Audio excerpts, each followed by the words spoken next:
하나님의 말씀은 고린도 전서 6장 12절부터 20절까지입니다. 고린도 전서 6장 12절부터 20절까지입니다.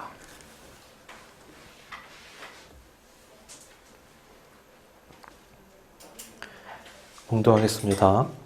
모든 것이 내게 가하나 다 유익한 것이 아니요 모든 것이 내게 가하나 내가 무엇에든지 얽매이지 아니하리라.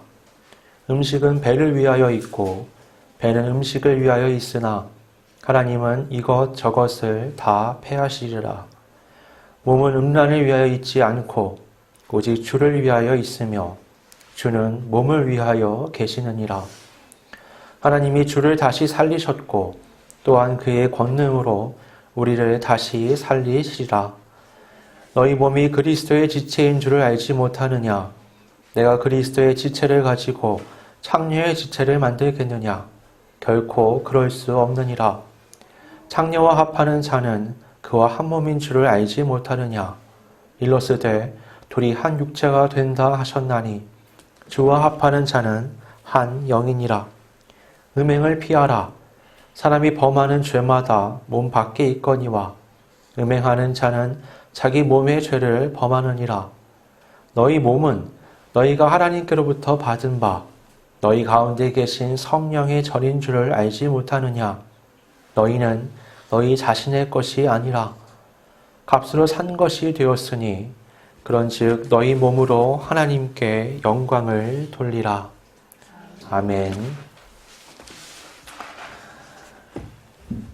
제가 오늘 설교문을 깜빡하고 프린트를 안 해서 그래서 이 조그만 패드로 보려고 하는데 또 배터리가 별로 없어요. 그래서 덜전 모드에 들어가서 지금 뭐 어두컴컴합니다. 제가 이걸 설교문을 다 외우고 있으면 좋은데 아니더라도 조금 양해를 바라겠습니다. 여러분, 자유라는 건 우리 삶에 굉장히 중요한 거죠. 그렇죠? 역사적으로 자유가 억압될 때 그 사회는 항상 격하게 반응을 해왔습니다. 우리나라의 독립운동도 그랬고요. 프랑스의 대혁명도 그랬고, 미국에서는 남북전쟁이나 또 독립운동도 다 그런 자유와 연관된 억압을 이겨내고자 했던 그런 현상들이었죠. 오늘날에도요, 자유가 억압되는 나라, 민족, 가깝게는 북한도 있잖아요. 그런 것들 우리가 보게 되는데, 이런 게 일시적으로 억압은 될 수 있으나 언제까지 이걸 억압할 수 없습니다. 인간의 본능은 자유를 갈망하기 때문에 언젠가는 터져나오기 마련이죠. 이 눌렸다가 폭발하듯이 터져나오기도 하고 서서히 변화되기도 하지만 어찌되었든 모든 사회는 이 자유를 회복하는 쪽으로 다 방향이 향해져 있습니다. 그렇다면 대체 이 자유라는 건 뭘까요? 이 사전적 정의를 찾아보면 이렇게 되어 있습니다.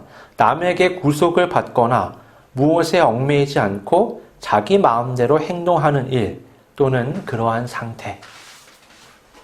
그냥 들어보면은 그 말 문장 그대로만 보면 남을 아예 신경도 안 쓰고 내 멋대로 하는 상태를 자유라고 우리가 오해할 수 있는데요.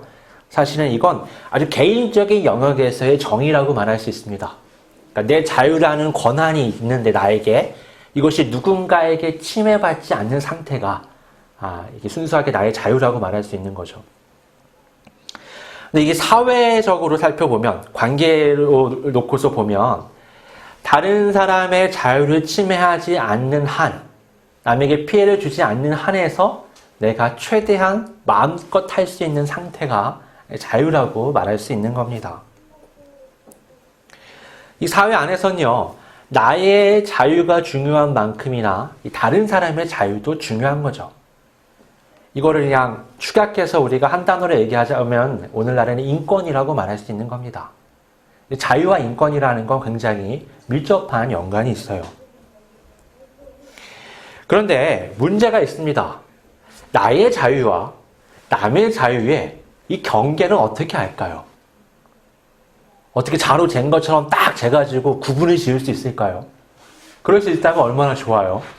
하지만 그러기가 굉장히 어렵습니다. 이게 모호해요. 여러분 층간소음을 한번 생각해 보세요. 여기 대부분 아파트 사시는데 자, 층간소음 경험해 보셨죠? 내가 소음을 일으켜서 항의가 오기도 하고 소음 때문에 내가 항의하러 가본 적도 있어요. 근데 층간소음이란 그런 겁니다. 아랫집 사는 사람이 나는 조용히 저녁 시간을 맞이하고 싶은데 너무 피곤해요. 하루 종일 일하고. 근데 위에서 쿵쾅거리는 거예요. 화가 났습니다. 참다 올라갔어요. 띵동 띵동. 너무 시끄러운 거 아니에요? 너무 참을 수가 없어요. 좀만 조용히 해주실래요? 윗집 사람 얘기하는 겁니다. 윗집 사람은요, 이 아파트라는 구조상 소음이 없을 수 없잖아요. 자기도 그 윗집에서 소음이 좀 나지만 웬만하면 참아요. 근데 나는 그렇게 크게 쿵쾅거리지 않았는데 밑에 집 사람이 지금 올라온 겁니다. 그러니까 윗집 사람이 보기엔 어때요? 아 그래요 미안하네요 라고 말을 하지만 속으로 아니 되게 예민하신 분이네. 아니 너무 나는 그래도 이 정도는 좀 이해해야 되는 거 아니야? 라는 마음이 드는 거죠. 그렇게 몇 번씩 마찰이 있다 보면 다툼이 일어나는 겁니다. 누구의 자유가 더 큰 걸까요? 밑에 사람이 조용히 있고 싶어하는 그 자유의 영역이 큰 건가요? 아니면 그 윗집 사람의 이 정도 소음은 감안해야 되는 거 아니야? 나도 생활의 자유가 있는데 살다 보면 소음이 날 수밖에 없어 라는 그 자유가 더 큰 걸까요? 편들기가 좀 애매하시죠? 이렇게 자유라는 것, 인권이라는 건 딱 구분지어서 이게 옳아, 저게 틀렸어라고 말하기가 굉장히 애매합니다. 우리가 자유를 중요하게 여기는 건요, 이 자유가 우리 삶에 큰 기쁨을 가져다 주기 때문이죠. 반대로 구속을 받거나 침해를 받으면 우리는 고통과 슬픔을 느낍니다. 그렇다면 자유는 우리에게 무조건 좋은 걸까요?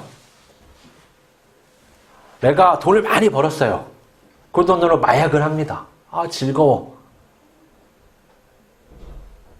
좋은 걸까요? 내가 번 돈으로 술을 왕창 사서 마시다 보니까 알코올 중독이 됐어요. 자유가 꼭 좋게만 보이진 않죠. 반대로 그러면 구속되는 건 무조건 나쁜 걸까요? 이런 마약과 알코올에 중독된 사람을 시설에 넣죠. 그래서 거기서 그 중독 치료 과정을 겪습니다. 그럼 이 사람들이 처음에 굉장히 고통스럽고 절망에 빠져요. 왜냐하면 그 중독되어 있는 걸 끊기가 너무나 어려운 거죠. 너무 고통스럽습니다. 하지만 길게 보면 어떻죠? 이건 이 사람에게 굉장히 좋은 겁니다. 시간이 지날수록 중독에서 벗어나서 정상적인 삶을 회복할 수 있게 되는 거죠. 오늘 본문 12절은 이렇게 말합니다. 모든 것이 내게 가하나 다 유익한 것이 아니요. 여러분 이 고린도 도시의 이 표가 뭐냐면 나는 자유인이다랍니다. 나는 자유인이다. 나는 다 할 수 있어. 윤리적이고 도덕적인 거 당신한테나 잣대를 갖다 대. 나는 자유인이야. 무엇이든지 할 수 있는 게 나야. 오늘날의 어떤 풍토와 좀 비슷하지 않으세요?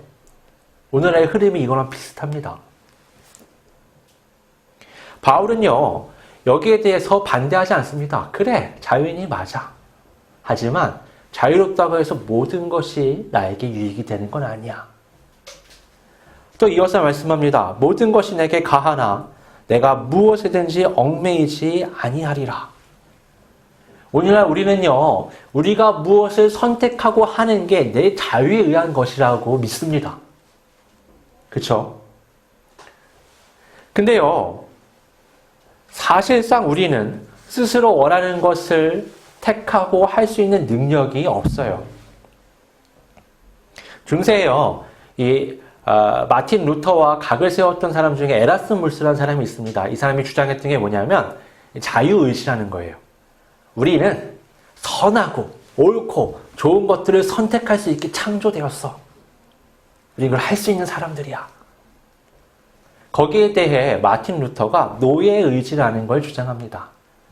그렇게 창조되었지만 죄 때문에 그 기준이 고장났어. 우리는 무엇도 선을 선택해서 할 수 있는 능력이라는 게 없어 라고 얘기하는 겁니다. 그럼 세상을 잘 보세요. 각자의 정의주의에서 나아가는데 다툼이 일어납니다. 전쟁이 일어나요. 옳고 좋은 것을 찾아 나선다고 하는데 그곳에는 반드시 마찰이 일어나는 겁니다. 뭔가 이상하지 않으세요? 옳고 좋은 것을 하려고 하면 할수록 거기에는 다툼이 일어날 수밖에 없는 구조가 세상 살아가는 사람들의 삶의 사회에 나타납니다.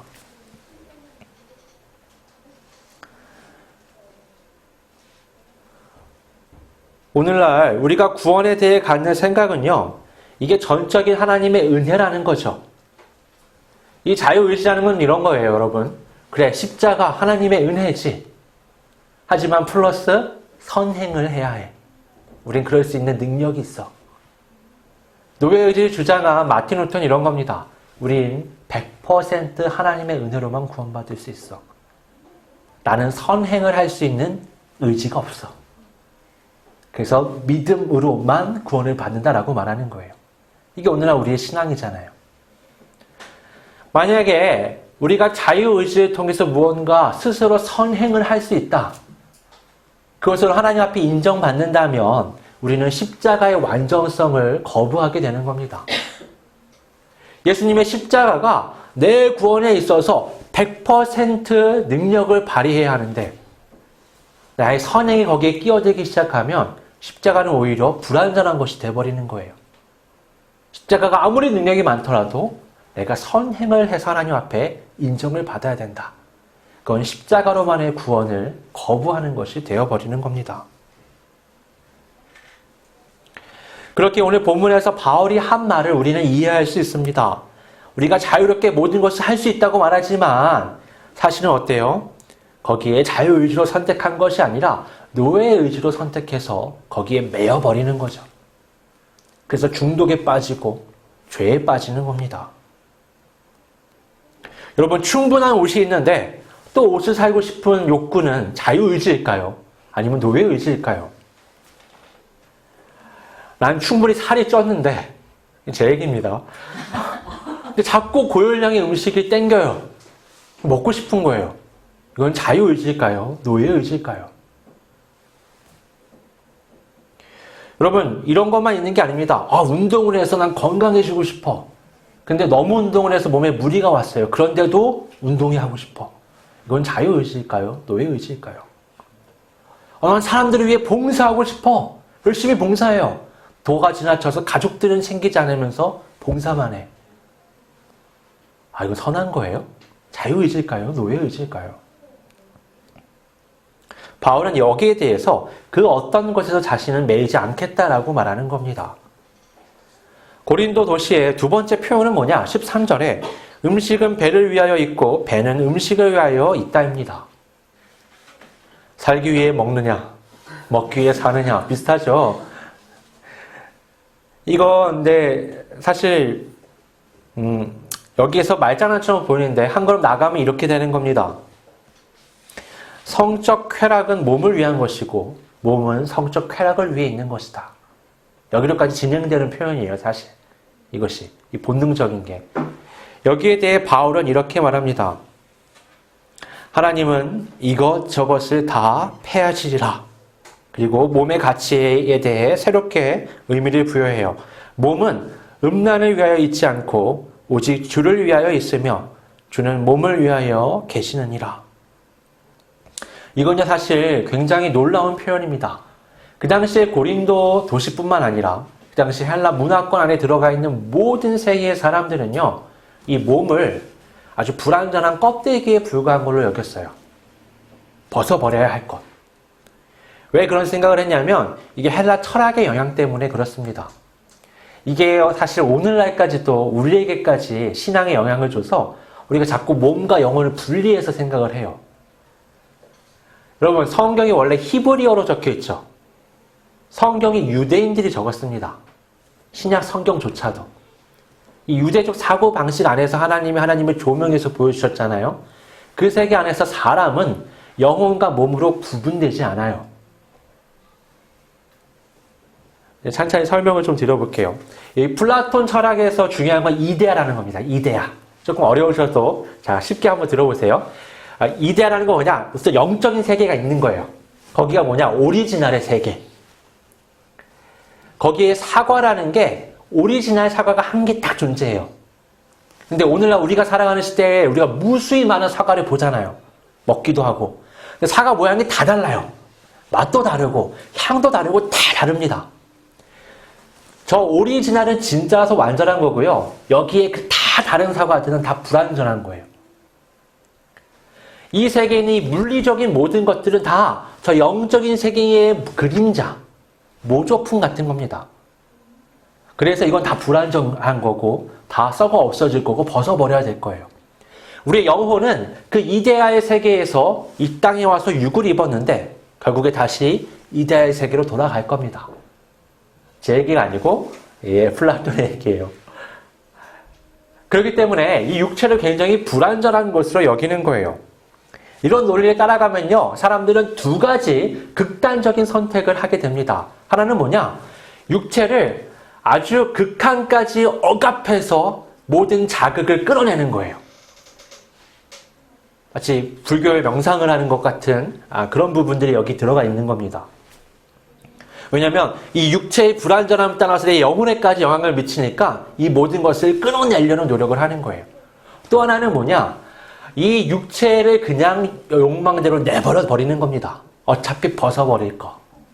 어차피 내 영혼에 아주 근본적인 영향을 주지도 못할 거. 그냥 하고 싶은 대로 내버려버려. 이 두 가지는 전혀 다른 것처럼 보이지만 그 밑바탕에는 똑같은 생각이 담겨 있는 거예요.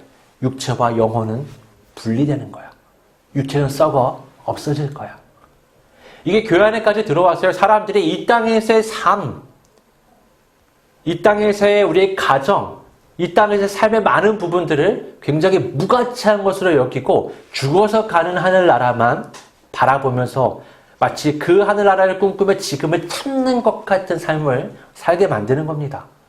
이건 기독교적인 신앙하고는 전혀 다른 거예요. 이런 분위기 속에서요, 이 고린도 도시에는 돈만 주면 마음대로 육체 관계를 맺을 수 있는 이런 창기들이 존재를 했습니다. 이 도시 전체가 이렇게 문란한 성적인 분위기가 있으니까 이 교회 안에 있는 사람들, 그 고린도의 그냥 일반 시민이었다가 그리스도인이 된 사람들이 여전히 그 습성을 못 버리고 있었던 거죠. 성경은 우리 몸에 대해서요, 전혀 다른 관점을 가지고 있습니다. 우리 몸은 헬라 철학에서 말하는 것처럼 쓸모없는, 썩어 없어질, 벗어버릴 것이 아니라 부활을 통해 영원히 존재할 영속적인 가치를 지니고 있습니다. 오늘 14절은 이렇게 말씀합니다. 하나님이 주를 다시 살리셨고 또한 그의 권능으로 우리를 다시 살리시리라. 여러분, 예수님께서 하느님의 나라에 올라가신 건 영혼이 올라가신 게 아니라 육체가 부활해서 올라가신 거예요. 그 예수 그리스도 우리가 첫 열매로 바라보며 우리가 그 날, 마지막 날을 기다리는 건 우리도 똑같이 부활할 것이기 때문입니다. 기독교 신앙에서 이 몸의 부활은 굉장히 중요한 부분을 차지합니다. 하나님께서 창조하신 사람은 몸과 영혼이 분리되는 존재로 창조되지 않았습니다. 창세기 2장 7절이 이렇게 말씀합니다. 여호와 하나님께서 땅의 흙으로 사람을 지으시고 생기를 그 콜에 불어넣으시니 사람이 생명이 되니라. 여러분, 이 생영이란 살아있는 영이라는 의미를 갖습니다. 분명히 성경은요, 뭐라고요? 몸에 하나님이 생기를 불어넣으셨다. 이건 생명을 불어넣으셨다는 거예요. 생명을 불어넣으시니까 사람이 생명이 되었다라고 말합니다. 몸 안에 있는 영혼만 살아있는 것이다 라고 말하지 않아요.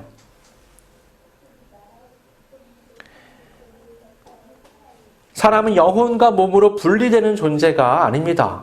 사도 바울은 우리의 몸이 벗어던질 가치 없는 것이 아니라 주님을 위해서 있는 것이고 더 나아가서 주님께서 우리의 몸을 위해서 계신다라고 우리 성경은 말씀을 하세요.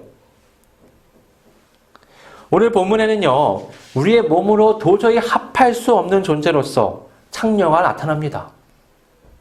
아주 대조적으로 우리가 합해야 하는 존재로서 그리스도가 등장을 하죠. 이 둘은 너무 대조적입니다. 중간 영역이란 건 전혀 찾아볼 수 없는 두 존재인 거죠. 16절, 17절에서 이 합한다는 표현은 뭐냐? 완전히 일치한다는 거예요. 하나가 된다는 겁니다. 떨어질 수 없을 족차, 떨어지기 불가능할 정도로 일치되어 있는 상태가 이 합하다라는 표현이에요. 여러분, 분명히 같은 몸이에요. 똑같은 우리 몸입니다. 우리 몸인데 이것이 창녀와 합할 수도 있고 그리스도와 합할 수도 있다는 겁니다. 그럼 왜 하필 많은 것들의 중에서 창녀가 등장을 하는가? 이건 구체적으로 고린도 교회에서 이것이 문제가 되었기 때문입니다. 앞서 말씀드린 그런 문화 속에서 창녀와 합해져 있는 그리스도인들이 있었다는 거예요. 그리스도 안에는요, 앞서 말씀드린 것처럼 육체에 대한 이 두 가지 극단의 관점을 가진 사람들이 존재했습니다. 하나는 뭐예요? 아주 강력하게 율법으로 육체를 제어하는 겁니다. 우리 바리새인들을 떠올릴 수 있겠죠. 또 하나는 뭐예요? 완전히 육체를 내버려 두는 거죠. 이 후자가 문제면 그럼 전자는 옳은 것이냐? 율법으로 강력하게 육체를 억압하는 것이 옳은 것이냐? 그렇지 않습니다.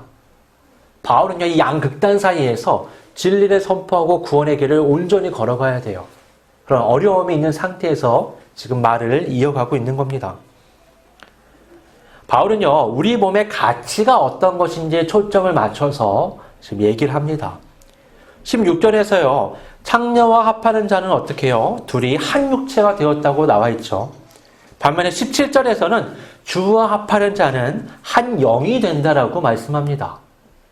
분명히 같은 몸이에요, 여러분. 같은 몸인데 창녀와 합하면 한 육체가 되고요. 그리스도와 합하면 한 몸이 된다라고 지금 바울이 설명하는 겁니다. 한 영이 된다라고. 육체와 영은요, 아주 대조적입니다. 이렇게 성경에서 육체와 영을 대조적으로 표현할 때는 이것은 몸과 몸 안에 있는 영혼을 구분해서 얘기하는 것이 아닙니다. 이걸 잘 보셔야 돼요. 영적인 것과 육체적인 것이 대조적으로 몸에 동일하게 역사할 수 있다는 걸 의미하는 겁니다. 영적인 건 뭐냐? 하나님과 연결되어 있는 상태, 하나님의 말씀을 따라 삶을 살아가는 상태, 하나님의 주권 아래에 있는 상태가 영적인 겁니다. 그럼 육체적인 건 뭐냐? 하나님의 말씀과 단절되어, 하나님과 단절되어 자기의 욕망을 쫓아 살아가는 상태가 육체적인 상태예요. 창녀를 쫓아가는 건 뭐냐? 육체의 욕망을 따라 삶을 살아가는 겁니다. 그리스도와 합하는 건 뭐냐? 예수 그리스도께서 하셨던 것처럼 자기의 모든 욕망과 자기 자신을 부정하고 십자가에 죽기까지 하나님의 말씀 앞에 복종함으로 하나님과 연합된 삶을 살아가는 겁니다. 그러니까 우리는 같은 몸으로요, 육체의 삶을 살 수도 있고요, 영의 삶을 살 수도 있는 겁니다. 나아가서 19절에서 바울은 우리의 몸이 성령께서 거하시는 성전이라고 정의를 내립니다. 여러분, 성전은요, 하나님의 집입니다. 성전의 전신인 성막부터 해서요, 쭉 살펴보면 그 안에는 성소가, 지성소가 등장을 하고 거기에는 법궤가 등장을 합니다. 법궤는 뭐냐? 쉽게 말해서 하나님의 의자예요. 하나님의 집에 하나님의 앉으시는 의자입니다. 그 법궤를 열어보면 뭐가 있느냐? 우리가 알다시피 그 십계명에 적혀 있는 두 돌판이 있고요. 그 다음에 아론의 쌍난 지팡이가 있고 만나가 되어 있는 항아리가 있습니다. 이 새겨져 있는 말씀, 하늘에서 내려온 생명의 떡, 아론의 쌍난 지팡이는 진정한 제사장이 누구냐? 라는 시비의 증거거든요. 아론이다라는 것이. 이것이 모두 다 예수 그리스도를 가리키는 예표들입니다. 그래서 예수 그리스도는 살아있는 진정한 성전이다라고 우리가 말할 수 있는 거예요. 그래서 예수님이 이렇게 말씀하시잖아요. 이 성전, 곧 당신의 몸을 헐라 내가 사흘 동안에 일으키리라. 십자가에 죽으시고 부활하시는 것을 가리켜 이 성전을 헐라라고 말씀하셨던 겁니다. 그러니까 예수 그리스도와 합해 있는 자는 뭐냐? 동일한 성전으로서 성령이 내주하시는 존재가 되는 겁니다. 그런 그리스도인이 창녀와 합하는 것은 불가능합니다. 여러분, 창녀는요, 하나의 예예요. 이것은 우리가 주님께 합하지 못하게 만드는 모든 욕망 덩어리들을 얘기하는 겁니다. 우리에겐 다 약점이 있어요. 주님의 말씀에 순종해서 가는 삶, 육체가 아니라 영의 삶을 살아가기 위해서 노력하고 싶은데 그것을 방해하는, 우리를 유혹하는 그러한 욕망들이 누구에게나 다 있는 겁니다. 이 양자택일의 삶 가운데서 우리는 끊임없이 고민하며 노력을 해야 돼요. 너무 피곤하신가요? 이런 욕망을 떨쳐낸다는 게. 그리스도인이면 예수님 안에서 랄라룰루 천국의 길을 걸어갈 줄 알았는데 너무 힘드신가요? 여러분, 그게 정상인 겁니다. 그게 아니면 그냥 자연스럽게 육체를 쫓아 살아가는 거예요. 우리가 그리스도인이기 때문에 고민하는 겁니다. 그리스도인이기 때문에 고민이 되는 거예요. 정상적인 거고 잘 살아가고 계신 겁니다.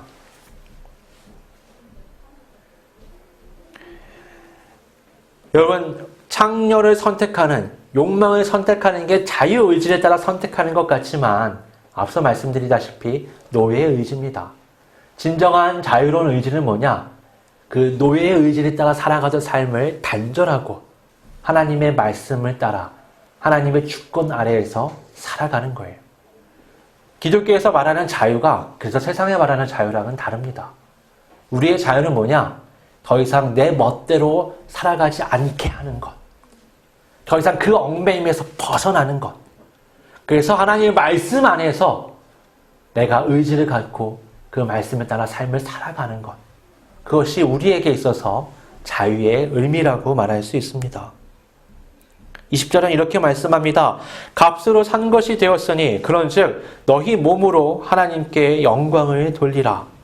여러분, 값으로 산 바 되었다는 건 나에게 더 이상 권리가 없다는 걸 의미합니다. 예수 그리스도께서 값을 치르셨으니 우리는 주님의 것이 되었다는 겁니다. 그렇다면 우리의 삶은 내 선택과 의지에 따른 삶이 아니라 예수님의 선택과 의지에 따른 삶이 되어야 하는 거죠. 여러분, 너무나 많은 사람들이 자기의 삶을 하찮게 여깁니다. 너무 값싸게 여겨요. 너무 함부로 대합니다. 하지만요, 사실 우리는 굉장히 특별한 존재들입니다. 하나님께서 예수 그리스도의 그 생명의 값으로 사신 게 우리 한 사람 한 사람이에요. 그렇기 때문에 우리들은 특별한 삶을 살아가야 하는 겁니다. 제가 중학생 때 얼마 전 추석이었잖아요. 그때도 추석이어서 가족들이, 친척들이 다 모였습니다. 자려고 누웠는데 작은아버지가 한밤중에 일어나서 밖에 나가시는 거예요. 한참 있다가 들어오세요. 또 좀 있다가 또 나가세요. 또 들어오세요. 밤새 그러시는 거예요. 왜 그런가 봤더니 아침에 일어나서 보니까 어디가 편찮으신가, 무슨 일이 있나 했는데 그게 아니라 차를 사신 거예요. 차를 사서 며칠 전에 사가지고 그 새 차를 끌고 지금 우리 동네에 왔는데 차댈데가 따로 없으니까 길거리에 이렇게 대놓은 거거든요. 밤새 불안한 거예요. 나가가지고 차가 잘 있나 이렇게 보고 또 들어와서 자다가 잠이 안 와. 차 때문에 또 나가서 차를 보고 이렇게 오는 거예요. 여러분, 그런 차를 사도요, 차가 값지게 느껴지기 때문에 아끼잖아요. 누가 새 집을 사놓고 새 집 대문에다가 낙서를 합니까? 자기 집에. 예수 그리스도의 핏값으로 산 삶이라는 건 고귀한 겁니다. 우리의 삶은 귀중한 거예요. 그래서 함부로 대할 게 아니라 아껴서 주님의 그 주인 대신 주님의 뜻에 맞게 삶을 가꿔야 할 필요성이 우리에게는 있는 겁니다. 하나님께서 예수 그리스도를 통해서 우리를 사셨다는 건 그만큼 우리 한 사람 한 사람을 매우 사랑하신다는 겁니다. 가치 있는 건 가치 있게 사용하셔야 돼요. 여러분의 몸으로 육체가 되게 하시겠습니까? 아니면 여러분의 몸으로 그리스도와 연합된 영의 삶을 사시겠습니까? 이 삶을 주님과 연합된 영의 삶, 하나님이 기뻐하시는 삶을 살도록 노력하는 우리 모두가 되기를 바랍니다. 우리 이 시간 말씀을 생각하면서 함께 기도하겠습니다. 아버지 하나님, 아버지 하나님, 우리의 몸은 육체도 될 수 있고 우리의 몸은 영이 될 수 있다는 걸 오늘 성경을 통해 확인했습니다. 우리의 육은, 우리의 몸은 그렇게 무가치한 것이 아닙니다. 우리의 몸은 쓸모없는 벗겨버려야 할 그런 하찮은 것이 아닙니다. 예수님은 몸을 입고 부활하셨고 우리 역시 몸을 입고 부활할 것입니다. 우리의 몸은 그리스도를 위해 있고 그리스도 우리의 몸을 위해 있다라고 성경은 말씀하셨습니다. 우리의 몸은 성령이 내주하시는 성전이라고 우리 성경은 말씀하셨습니다. 예수 그리스도의 피값으로 주고 산 우리의 몸은 주의 영광을 위해 존재한다는 것을 우리 성경을 통해 확인했습니다. 하나님의 그 창조의 섭리 가운데서도 그 구원의 역사 가운데서도 그 영생의 삶 가운데서도 우리의 몸은 핵심적인 자리를 차지하고 있음을 우리 성경을 통해 확인했습니다. 주님, 이 몸을 함부로 굴리거나 무가치하게 굴리거나 의미 없이 사용하지 않고 오직 주의 말씀을 따라 주의 영광을 위해 사용할 수 있도록 성령께서 우리의 생각과 마음을 이끌어 주시옵소서. 그래 우리의 몸이 육체가 아니라 그리스도와 연합된 영의 삶을 살 수 있도록 이끌어 주시옵소서. 우리의 몸이 존재하는 그 모든 곳, 우리의 가정, 우리의 교회, 이 사회 가운데 우리 한 사람 한 사람을 통해 놀라운 구원의 역사도 일어날 수 있도록 성령께서 이끌어 주시옵소서.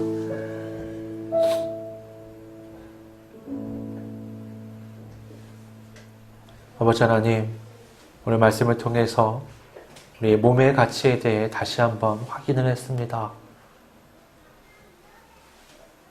우리의 삶의 모든 것들이 하나님께서 우리를 창조하신 또 구원하신 영혼으로 인도하신 그 모든 가치를 따라 회복될 수 있도록 이끌어 주시옵소서. 우리의 몸으로 살아가는 그 모든 삶이 하나님이 기뻐하시는 예수 그리스도와 일치된 영의 삶이 될 수 있도록 이끌어 주시옵소서. 거룩하신 예수님의 이름으로 기도드립니다.